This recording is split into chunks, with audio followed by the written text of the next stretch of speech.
I believe that women should be eating within the circadian rhythm, meaning that as the sun comes up and as the sun sets, we begin to eat and then we stop eating. Hey everybody, my name is William Grazione. I'm the owner of The Educated Dieter, your health and fat loss strategist, and in today's video we're going to talk about the question whether or not women should intermittent fast. Now, what I'm going to explain to you is a couple reasons why I feel as though fasting for women is not the most ideal way for them to improve their body composition. So the two things I want you to be mindful of, number one is going to be the impact of fasting on the stress hormone cortisol in the female physiology. So let me paint the picture for you, because I believe that women should be eating within the circadian rhythm, meaning that as the sun comes up and as the sun sets, we begin to eat and then we stop eating, okay? Now, most women that practice intermittent fasting are doing so in an 18-hour fasting window, and then it has about 6 hours of feeding. Now, that could also be 20 hours of fasting, 4 hours of feeding, but that's completely predicated and entirely up to you and how you want to intermittent fast. But I've noticed through my time being a coach for the last 15 years is a simple fact that I believe fasting for women does not cater to their complex endocrine system well, because the stress component of fasting can shut down your ability to lose body fat. I've seen a lot of women that go on low-calorie diets for prolonged periods of time, and we would think that they'd become more insulin sensitive over that course of time because we're slowly removing energy, we're removing calories, we're having them train more, we're having them do more cardiovascular exercise. So therefore, we would theorize that they should be able to consistently lose body fat over the course of time. However, when the physiology gets too stressed from doing too much or having low energy availability, or in this case, potentially low glycogen availability, the stress component of this increases cortisol, and that increase in cortisol, because now it's chronic, can slow down your body's ability to oxidize body fat. With the female body, you also have to consider the fact that glucose is very important, which is why I mentioned, are they just low on glucose availability? Because glucose elevates leptin, which can momentarily spike metabolic rate, but then that increase in glucose also sends signals to the reproductive system, specifically progesterone, follicle stimulating hormone, and luteinizing hormone, which control your reproductive system. The other thing that it does is it sends signals to the thyroid, okay? So in low carbohydrate intake styles of diets, hypothyroidism is actually very, very common. All of these are downstream effects from the fasting that takes place in the morning, because I want to, again, paint this picture for you. If you're fasting in the morning, your body's already stressed by releasing cortisol.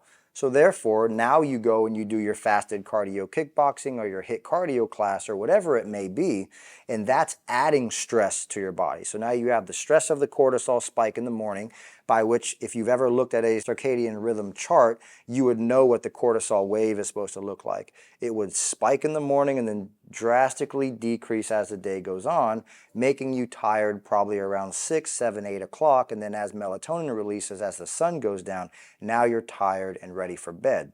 However, if you're waking up, high cortisol, body's in a fight or flight response, which is not bad, but then you stack fasting on top of that, and then you also stack resistance training on top of that, and maybe even stack cardio on top of that, now you're in a massive energy debt, which is a stress to the physiology. The other thing you want to consider is not trying to power through it with a bunch of caffeine, because as I mentioned, that circadian rhythm where you have the cortisol response in the morning and then a natural decrease, you also want your body to naturally go in that same pattern. So I wouldn't recommend having spikes later throughout the day with caffeine or anything like that.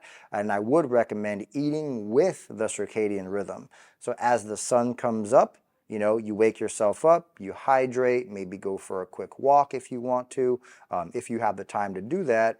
And then you would eat your breakfast containing protein, fat, some carbohydrates. Now you could also go low carbohydrate if you wanted to, if you may feel like maybe your brain functions better on lower carbs in the morning or something like that. But we always want to try to combat that stress response with a meal. And the good news is that carbohydrates and eating are actually calming to the female physiology. So at a state where it's trying to go high stress, high cortisol, you can actually almost mitigate that stress adaptation by having a good breakfast. And the research also shows us that you actually burn more calories in a fed state than you do in a fed state. So I would recommend always eating a good breakfast and avoiding intermittent fasting. Now, if you still want to practice intermittent fasting, but you also don't want to miss your opportunity to spike the MPS response to help you build muscle, something else that you can do is have a protein, fat, vegetable-rich breakfast. Maybe have a protein shake in the middle of the day, and then you can have the primary bulk of your calories between that feeding window. But that's how I would alter intermittent fasting to cater to the female physiology and to help you manage stress the best way possible. Now, in line with this question, the question that came in after this was, what are the best carb cycles for women that are in a fat loss phase or women that are considering going into a fat loss phase? And I think you have to take the stress response that the female body goes under consideration, strong consideration.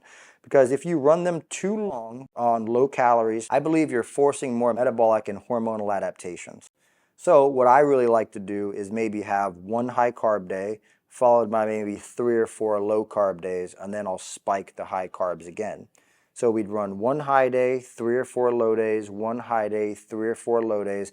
And in my experience working with women that are more stress dominant, high cortisol on their blood work, they stall out in fat loss all the time.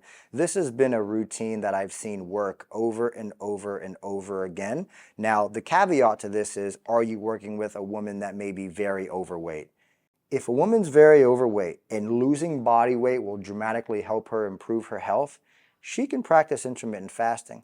Truthfully, because there's no negative that's going to happen if you have a lot of adipose tissue or a lot of body fat, because your body's using all of that stored fuel as energy.